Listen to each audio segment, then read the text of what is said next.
Hi guys, we are absolutely spoiled for Trek content this weekend, so getting right into this, I'm Sean Ferry for Trek Culture, and here are 18 Easter eggs from the Star Trek Lower Decks trailer.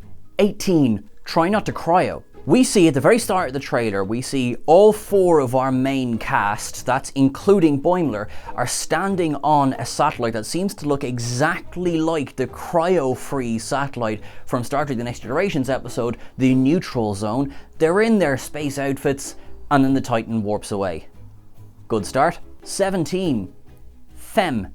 Now, this is a callback to the Pandronian aliens, who were originally introduced in the Star Trek animated series episode BEM. Now, BEM is B-E-M, stands for Bug-Eyed Monster, which is of course what all the monsters used to be in the kind of 50s sci-fi serials. With the Pandronians coming back to Lower Decks, this will be the third legacy race from the animated series to come back in Lower Decks. We also had a Vendorian and an Aurelian in the first season. If this Pandronian can do what Bem did, then she'll be able to break down into little bitty parts of herself. That's something I want to see. 16. Quarks is still fun. It's the crossover you've always wanted. It's Lower Decks on Star Trek Picard, because Freecloud from the episode Stardust City Rag from Star Trek Picard appears in this scene in Star Trek Lower Decks, and we get that same street shot that we got, the kind of the big group shot that shows everything, including Quark's franchise bar from Stardust City Rag as well. Number 15. Shax, his replacement uncovered. We're introduced to Lieutenant Kayshon, who is one of the children of Tama, the Tamarians who only speak in metaphors, and like that, greets his new crew with metaphor as well, including Dr. Miglimu. Now, we assume he's going to be Shax's replacement on the bridge. However, in that previous shot that shows the Pandronian greeting the crew, we see Shax and Kayshon standing beside each other. Number 14. Worf's first contact adventure. Paul, nice. We see a nice outdoor shot of the Cerritos with a shuttle aiming toward it, and Mariner at the controls that she says, "Prepare for ramming speed," which of course is just one of the many lines that Michael Dorn made famous in Star Trek First Contact. We also get some nice shots of some new details that have been added to the Cerritos as well, particularly around the deflector dish. Number 13. Tendying to Rutherford. Now, Rutherford is still obviously relearning everything after he had his implant ripped off by Shax at the end of the first season. He also is being tended by Tendi. He's covered in what looks like Voyager-era neurocortical stimulators, so that could be fun. But they're also, both of them, they're obviously doing this in the cargo bay because they're sitting in front of the remains of the Sequoia, the shuttle that Shax shoved him out of the Pac-Led ship on at the end of the last season. Number 12. Physical. We cut then to Mariner grappling with a female Cardassian in what appears to be Gul Madred's torture office. Now, Mariner is all dressed up in her Olivia Newton-John physical music video best, but what's even better is that we see that there are, in fact, 4 lights. Number 11. Living the dream. We cut then to Boimler, who's still at this point on the Titan, and he's got himself caught up in the middle of a firefight between some Pac-Leds and some Starfleet officer. He tries to beam out of there, a beam hits his transporter beam, and he's kind of caught in some sort of flickering limbo.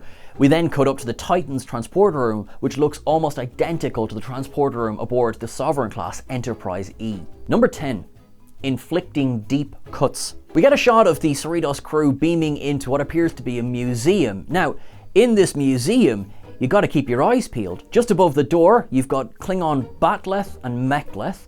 You've got an Andorian Ushan Tar blade from Unity. You've got a Jem'Hadar Kar Tikan sword. Again, try saying any of these 10 times fast. You've also got a Vulcan Lurpa, which of course was made famous in Amok Time, but also turned up in Enterprise The Forge as well. Now, an even deeper cut than this is beside these to the left. There's the painting that Picard was working on that seems to be based, Paul reckons, on some sort of proto-Vulcan model. This was from A Matter of Perspective. And hanging over all of them is what appears to be the ventral fin from the Catan probe from the Inner Light. Number 9. Throwing latinum around.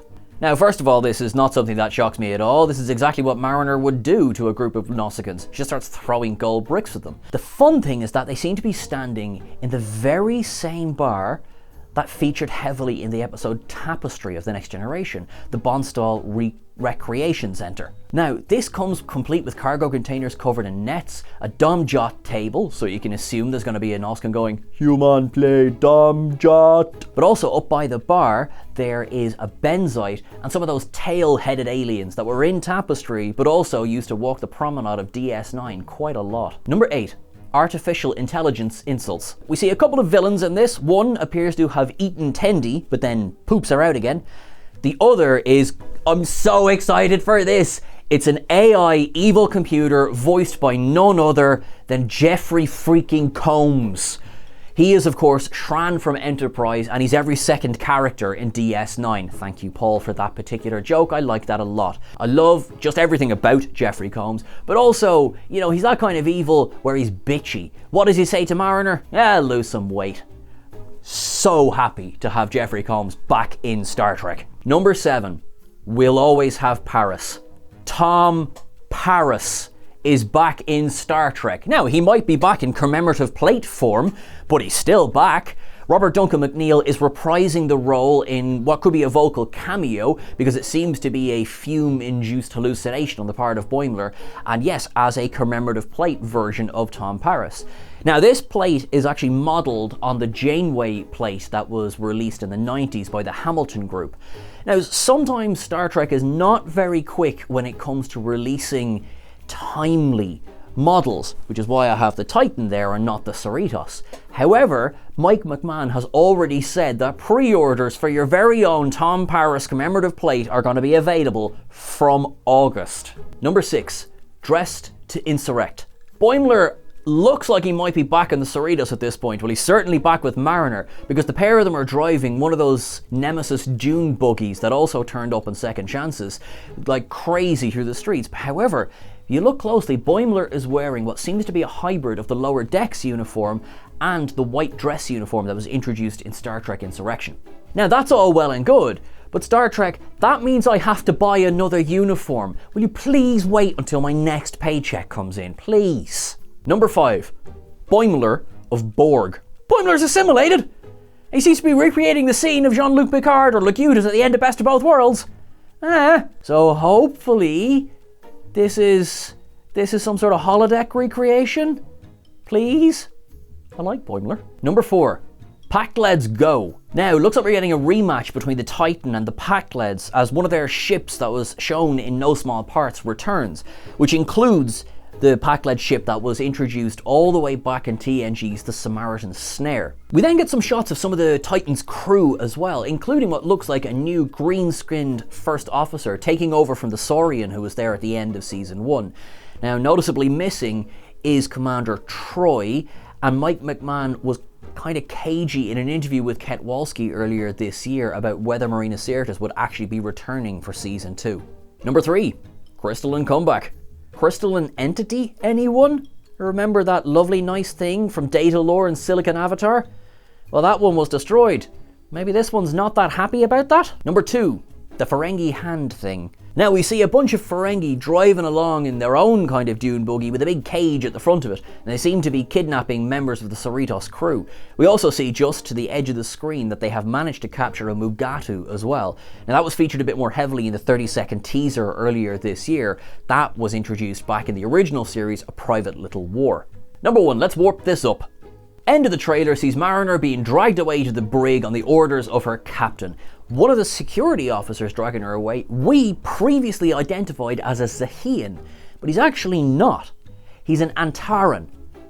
Don't remember? Neither did we. This is from one episode of Enterprise called The Breach. That is a nice deep cut, deep love that we've come to expect from Lower Decks and from Mike McMahon. Guys, before I say anything else, huge thank you to Paul Sutherland, who I believe gave up an entire night of sleep to go through these trailers today. And thank you very much to Chris Thompson for everything. You know what you do. Guys, thank you so much for watching. If you reckon we missed anything, although it'd be bloody impressive if we did, drop it into the comments below. Please don't forget to like, share and subscribe. Remember that you can catch us over on Twitter at Trek Culture. You can catch myself at Sean Ferrick on Twitter or Instagram as well. Now, when we have more news, we'll bring it straight to you. In the meantime, look after yourselves, live long and prosper. Thanks.